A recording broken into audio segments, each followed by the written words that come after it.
বাংলাদেশের রাজনৈতিক অঙ্গনে ক্ষমতার পালাবদলের পর নতুন এক বাস্তবতা তৈরি হয়েছে। দীর্ঘদিন ক্ষমতায় থাকার সাবেক প্রধানমন্ত্রী শেখ হাসিনা এর শাসনামলে শেষ হয় এক তীব্র রাজনৈতিক অস্থিরতার মাধ্যমে এবং গণ আন্দোলনের প্রেক্ষাপটে পরিস্থিতি এমন পর্যায়ে পৌঁছায় যে শেষ পর্যন্ত তিনি ক্ষমতা ছাড়তে বাধ্য হন এবং এই ঘটনার পরে দেশের রাজনৈতিক দৃশ্যপটে নতুন শক্তির উত্থান ঘটে বিএনপি দলটি, বর্তমান বাংলাদেশ ন্যাশনাল পার্টি। রাজনৈতিকভাবে গুরুত্বপূর্ণ অবস্থানে রয়েছে এবং দলীয় নেতৃত্বে সক্রিয় আছেন প্রধানমন্ত্রী তারেক রহমান। তবে রাজনৈতিক বিশেষজ্ঞদের একটি অংশ বলছেন, নতুন রাজনৈতিক পরিবেশ এখনো স্থিতিশীলতার পুরোপুরি ফিরে আসেনি। বিভিন্ন এলাকায় দলীয় পরিচয়ের সুযোগ নিয়ে কিছু বিএনপির নেতাকর্মীর বিরুদ্ধে চাঁদাবাজি, গুম-খুম, প্রভাব বিস্তার এবং বিশৃঙ্খলার অভিযোগ উঠছে। যদিও এইসব অভিযোগ সব জায়গায় সমান নয়, তবে দেশের বিভিন্ন পর্যায়ে কিছু ঘটনা জনমনের উদ্যোগ তৈরি হয়েছে। বিশ্লেষকরা মনে করছেন, বাংলাদেশ রাজনৈতিক ইতিহাসে ভুলে গেলে বড় ভুল করবে। একটি সাধারণ প্রবণতা হলো, ক্ষমতার পরিবর্তনের পর মাঠ পর্যায়ে নিয়ন্ত্রণ দুর্বল হলে তা দ্রুত সামাজিক অস্থিরতা রূপ নিতে পারে।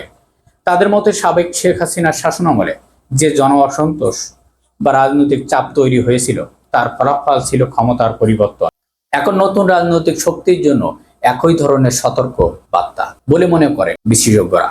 কারণ জন আস্থা নষ্ট হলে রাজনৈতিক দীর্ঘস্থায়ী হয় না। বিশেষজ্ঞদের ভাষায় ক্ষমতা আসা যতটা গুরুত্বপূর্ণ, তার চেয়ে বেশি গুরুত্বপূর্ণ হলো মাঠ পর্যায়ে নিয়ন্ত্রণ এবং দলীয় বিশৃঙ্খলা।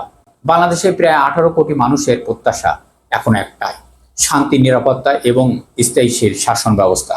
অতীতের অভিজ্ঞতা হোক বা বর্তমান বাস্তবতা, যে কোনো সরকারের জন্য সবচেয়ে বড় শক্তি হলো জনগণের আস্থা। আর সেই আস্থা ধরে রাখতে না পারলে ইতিহাস বারবার নতুন রূপে ফিরে আসতে পারে, এমনটাই মনে করেন রাজনৈতিক বিশ্লেষকরা।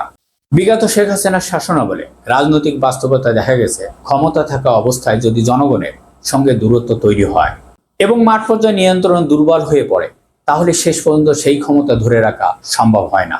তাই বিশেষজ্ঞরা মনে করেন, সাবেক শাসনামলে যেভাবে ও জন অসন্তোষের মুখে সাবেক প্রধানমন্ত্রী শেখ হাসিনার নেতৃত্বে সাবেক ক্ষমতা ছাড়তে বাধ্য হয়েছিল, সেই বাস্তবতার অভিজ্ঞতা বর্তমান রাজনৈতিক নেতৃত্বের জন্য একটি গুরুত্বপূর্ণ শিক্ষা। এখন বাংলাদেশ ন্যাশনাল পার্টি এবং তার নেতৃত্বে প্রধানমন্ত্রী তারেক রহমানের জন্য একই ধরনের সতর্কতা জরুরি বলে মনে করেন অনেকে। কারণ রাজনৈতিক স্থিতিশীলতা ধরে রাখতে হলে শুধু ক্ষমতা আসা নয়, বরং দলীয় শৃঙ্খলা, আইন শৃঙ্খলা পরিস্থিতি নিয়ন্ত্রণের এমন জন আস্থাকে সর্বোচ্চ অগ্রাধিকার দিতে হবে। বিশেষজ্ঞদের মতে, যদি এই দিকগুলো গুরুত্ব দেওয়া না হয়, তাহলে অতীতের মতো রাজনৈতিক অস্থিরতা আবারও ফিরে আসতে পারে। আর যদি সঠিকভাবে রাষ্ট্র পরিচালনা করা যায়, তাহলে দেশের মানুষ দীর্ঘমেয়াদী শান্তি, শৃঙ্খলা এবং স্থিতিশীল পরিবেশ বসবাস করতে পারবে। 16 বছর ক্ষমতা থাকার পরও জনতার চাপের মুখে দেশ ছাড়তে বাধ্য হন শেখ হাসিনা।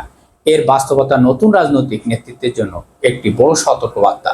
বর্তমান প্রধানমন্ত্রী তারেক রহমান এর নেতৃত্বে বাংলাদেশ ন্যাশনাল পার্টির নতুন রাজনৈতিক বাস্তবতা এগোচ্ছে। কিন্তু এখন প্রশ্ন হচ্ছে, যদি মাঠ পর্যায়ে নেতা কর্মীদের নিয়ন্ত্রণ রাখা না যায়, যদি চাঁদাবাজি, সহিংসতা বা বিশৃঙ্খলার অভিযোগ বাড়তে থাকে, তাহলে একই ধরনের তৈরি হতে পারে।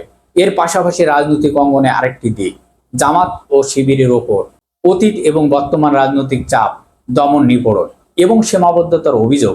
এই ধরনের রাজনৈতিক আচরণ যদি প্রতিযোগী দলগুলোর ক্ষেত্রে প্রতিহিংসামূলক অব্যাহত থাকে, তাহলে সেটিও ভবিষ্যতের জন্য নতুন সংকট তৈরি করতে পারে। ইতিহাস বলছে, ক্ষমতায় টিকে থাকে শুধু শক্তি দিয়ে নয়, বরং জন আস্থার উপর।